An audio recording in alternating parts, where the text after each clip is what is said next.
It only feels right on this channel to close out 2024 with just one last chance for me to remind you how trash Sally Rooney is. Right. I want my baby back, baby back, baby back, baby back, baby back. Hey, my name is Fats. I am just kidding. I've already done an hour-long video on how much I dislike Sally Rooney. So she is not the topic of conversation today. She could be if I hadn't already done that. This time around, we're talking about the worst of 2024. Now, the rules for this. The rules of this are I actually had to have finished the book. I cannot have skimmed the book. And I also cannot have already done an in-depth video of that book or author. That is why Sally Rooney will not be on this. It is also why Fourth Flame will not have made this list. I already have videos for them. But with that said, I still have plenty of books that made this year just that much worse. I had a lot of good books, mind you. I'm also filming my best books of 2024 to come out next week. So I really just wanted to clean my palette before I brought in my positivity for the new year. First book, Near the Bone by Christina Henry. This is a story of a woman trapped on a mountain, attempting to survive more than one monster. There is the monster that is the man she calls her husband. And there is also the monster that has been ravaging and flaying animals, leaving footprints and crying out in the middle of the night. Those are the two monsters. So she is at odds of running away from one and possibly encountering the second, right? Now, this is a story, spoilers, I'm just going to tell you this right now. This entire video is going to be spoilers. If you don't want spoilers, check out now, but I'm spoiling things this video. She is a kidnap victim of this man. He had kidnapped her when she was a child, and he raised her with this gross religious fanatic mindset, right? One of my biggest complaints about this book was that this woman started off not good at saying words. She was talking about how she hadn't spoken. She hadn't opened up her voice. She didn't speak that much. So she struggled to remember words. The course of this book is like 48 hours. So how did, in that course, she was no longer struggling to speak? She had words. She was able to speak up for herself. There were moments where she shouted and she told people how she felt. There's no reason that you start off by saying you don't remember how to talk and you don't remember how to do these things, and then suddenly you have all the words. That was just so annoying to me. Also, her narrative voice was so whiny and annoying. Whiny and annoying. I understand that she is a victim of so much, but having to live within that head and the way the author wrote this character out really played to the infantile tones of the whininess. And it was just horrendous to have to deal with. And then the story ended with a happily ever after. The monster was just taking care of its babies, and the religious fanatic, the guy that was also a heroin dealer, he's gone, and she made it to the police, and she's gonna live happily ever after. And she made it out of the cabin. Well, that was it. It was such a waste of a book. And a lot of the praise for this book talked about how atmospheric it is. And you keep using the word. I don't think it means what you think it means. Next book that I want to talk about is The Wren and the Holly Library by K.A. Lind. I have dropped so much passive-aggressive haterade about this book just over and over and over and over. This is one of those romanticities. You've got a warlock, you've got a thief, you've got a lot of kissing. It was just poorly written. I was going to say I don't want to go into it, but that's literally the entire point of this video. Me just getting like re-annoyed. Okay. You open up, you've got a thief, she breaks into a house, there's a warlock, and he's so powerful, and he's like, how'd you get through my wards? And she's like, I'm a thief. And he's like, no, you must have powers. And then he wants to train her to steal a spear, but then he keeps a secret that she's actually like a super rare magical being from the past, and she never actually gets the spear, but all of that training was for nothing because it was like a quick 5-page battle scene at the very end of the book. That very end, the whole reason that we're training and we're doing all this was for this spear that I don't really quite understand why we need the spear. Because part of me thought it was just like a collector's item, and the other part, it was like a very powerful tool. So I didn't quite get the spear. And then it ended. This female character, she needed help all the time. She was always getting caught. There was a lot of kissing, but the kissing was also like drug induced a couple of times. It just wasn't great. It wasn't great. It wasn't great. It wasn't great. This book is the epitome of like making me wait for a singular goal in mind, for that goal to be resolved within a couple of pages. So annoying. I then have a Frida McFadden, The Inmate. This is a story of a woman who becomes a nurse in a max security prison. But what nobody knows is that she is the reason that their most dangerous and bloodthirsty prisoner is even there. I cannot suspend my disbelief enough that the hiring process at a max security prison let this woman work alongside the man that she tattletaled on. I can't suspend my disbelief. I can't. Something about that one fact was annoying. Also, she has intense trauma from the night that somebody killed all of her friends and attempted to kill her as well. And if you have all this trauma, you would think that you wouldn't immediately start swooning over the person that you thought gave you this trauma, or be able to be in the room with this person. She is so triggered by the smell of sandalwood. However, she can hang out in the room with the man that she thinks tried to kill her and killed all of her friends. There was a degree that I had to suspend my disbelief for a lot of this book. That just didn't make any sense. There was a moment where apparently the killer guy in the prison manipulated her enough to where she forgave him, and she was convinced that her childhood best friend was actually the killer. And so then she like went to the people and she was like, hey, oopsie, I gave you the wrong guy. And then within a weekend, those two swapped places. One guy came out and the other guy got put in.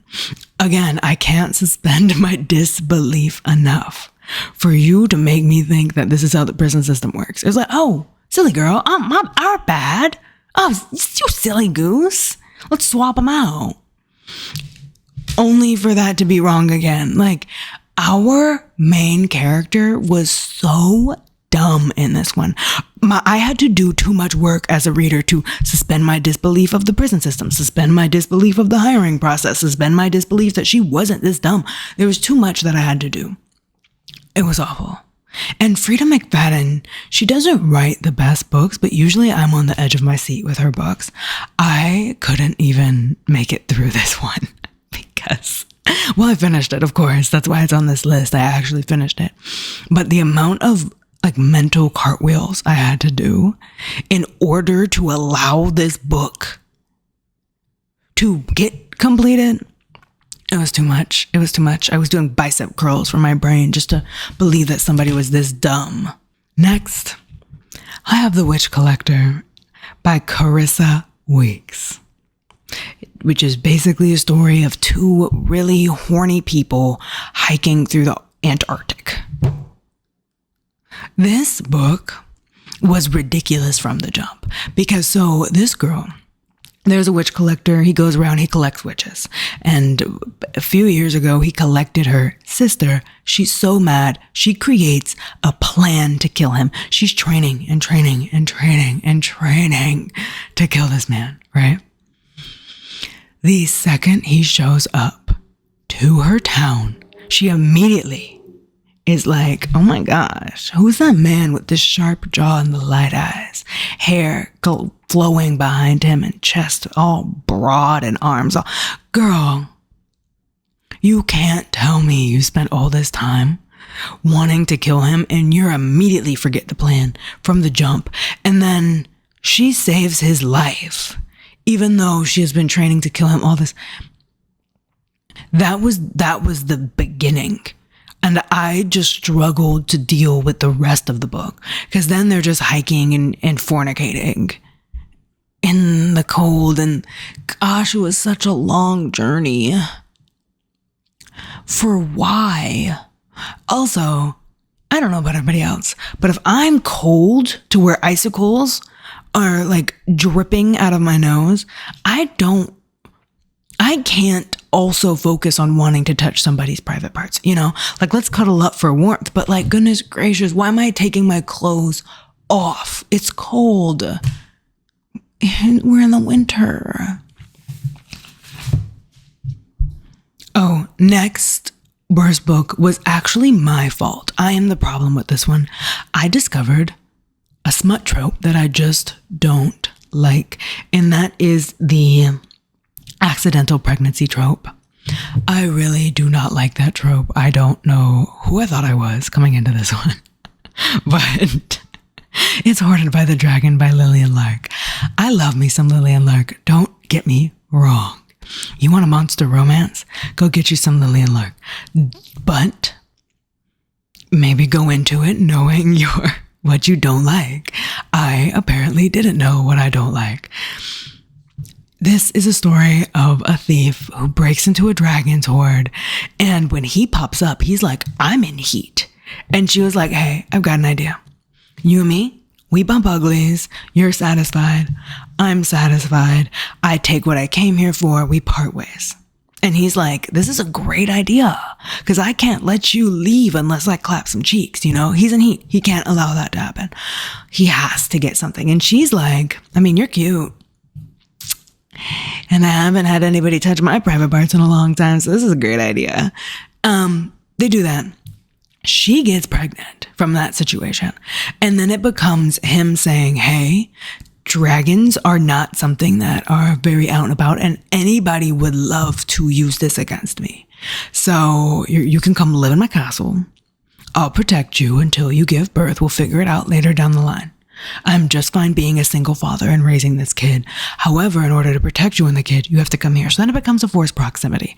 I just don't like accidental pregnancy. I don't. I really don't. I just couldn't even like come to love these characters because I was like, oh my gosh, why didn't we use protection? We had intercourse with a stranger. Wrap it up. Did you not take sex ed? Goodness. Even worse than that one was The Fake Mate by Lana Ferguson. This book has some dirty talk that will haunt my dreams. Haunt my dreams. This is a fake dating trope between two doctors. One doctor had told her grandma, like, hey, please stop trying to push men on me. I'm actually dating. And then she says that about one of her coworkers who is notoriously known as like a big grump. He is an alpha, and there's a lot of stereotypes about alphas being dangerous, being violent. So in order to keep his job and to get past a lot of the stereotyping and the negative connotations around being an alpha, he says, yeah, okay, cool, we'll fake date. It's truly just the dirty talking. Because there were moments where he called her his good little Omega and told her to call me alpha.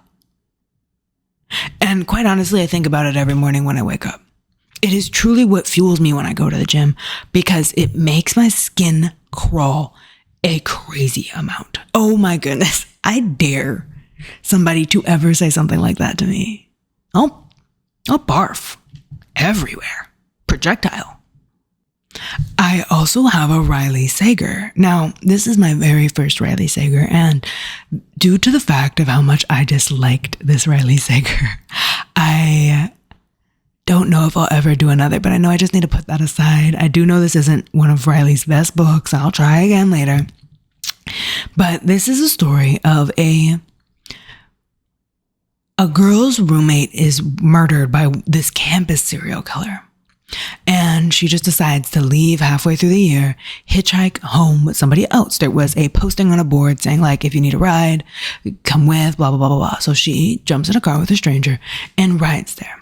Now, she's an unreliable narrator due to how she says she plays movies in her head. She doesn't often know what's real life versus a movie in her head, right? So there are moments where she doesn't know if this driver is purposefully being a little shifty, or if she's picking up on clues, or if he really is this killer. Like, did she accidentally get into a car with this campus killer?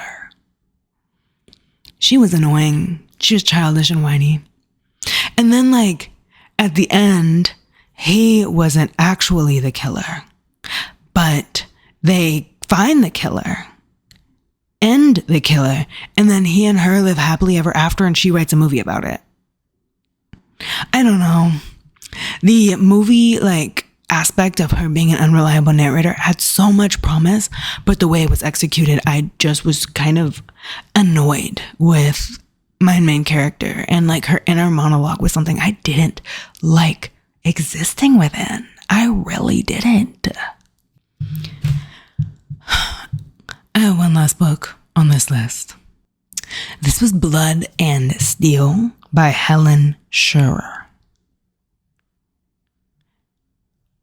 I'm actually not going to tell you about this one. This main character was supposedly 24, but for some reason I forgot that. Like, how she was written, I forgot, because she then comes into this relationship with her like caretaker guard teacher guy who's dark and broody and big and strong, and they start fondling at night, right? And I was like, oh my goodness, this author is writing like an underage girl. Like, I was so grossed out for a second. I was like, okay, we're doing some things here. Like, is this like medieval times where we don't care about ages or something? Like, I was so bamboozled. And somewhere later down the line, it reminds us that she's 24. And I was absolutely flabbergasted because this entire time I thought she was 16. I thought this was a YA book. I thought she was 16. I had no idea. She was nearing her mid-20s. She was in her mid-20s. You are a grown woman. Shut the F up. Like, I real life thought this was a very, very explicit YA. I was like, wow, the things we were writing for the children nowadays. No. Oh, it was ratchet. Oh,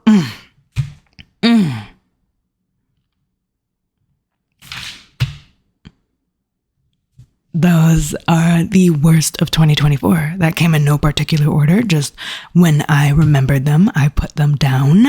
If you happen to like any of these books, I am no authority on BookTube. I'm really not. I'm just a girl with a microphone. My opinion is no more important than the next person's. I'm never wrong.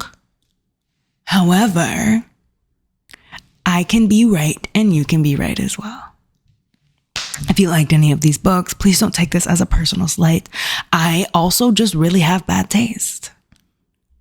Next week, you'll get to know what my favorites were and what just so happened to make the favorites list. If this was my worst of 2024, I'm excited to tell you what made it to my best of 2024. I have been putting off filming my best for weeks. Everybody else's has been coming out so quickly, but I had a few books that I was reading this month that I thought might make it, so I kept pushing it off. I can't wait to see you next week so I can tell you all about my favorites.